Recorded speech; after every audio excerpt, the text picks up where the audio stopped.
Hi everyone, তো চলুন আবার চলে এসেছি নতুন একটা ভিডিও নিয়ে। তো এই আমের ফুলুরির একটা ভিডিও আপনাদের সাথে শেয়ার করি। সব সময় তো তালের ফুলুরি বানানো হয়, তো আজকে ভাবলাম যে আমের ফুলুরির একটা রেসিপি আপনাদের সাথে শেয়ার করা যাক।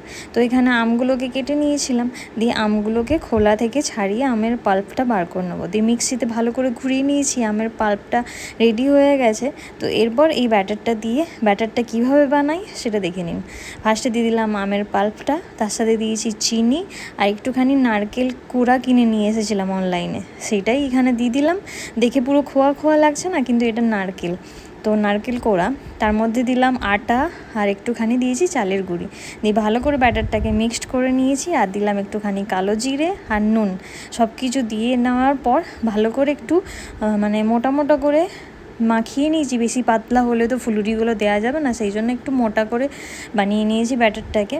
তো তারপর দিয়ে দিলাম ফুলুরিগুলো। আমি বেশ গোল গোল করে বানাতে পারি না, ফুলুরিগুলো দিতে পারি না, তো এইভাবেই দিলাম। ভাবলাম হয়তো গোল হবে না, তারপর দেখছি যে কী সুন্দর গোল হয়ে গেছে, আর দেখতে কি সুন্দর লাগছিল না, আর বেশ বড় বড় সাইজের হয়েছিল। তো আমার তো বানানো হয়ে গেল, এরপর আপনারাও ট্রাই করে দেখুন কেমন হয় খেতে। তো চলুন আজকের মতন এইটুকুই। আর এখানে আমার রেডি হয়ে গেছে আমের ফুলুরি। তো আপনারাও বাড়িতে ট্রাই করে দেখবেন, আশা করি আপনাদের সবার খুব ভালো লাগবে। আবার আসছি নতুন একটা ভিডিও নিয়ে।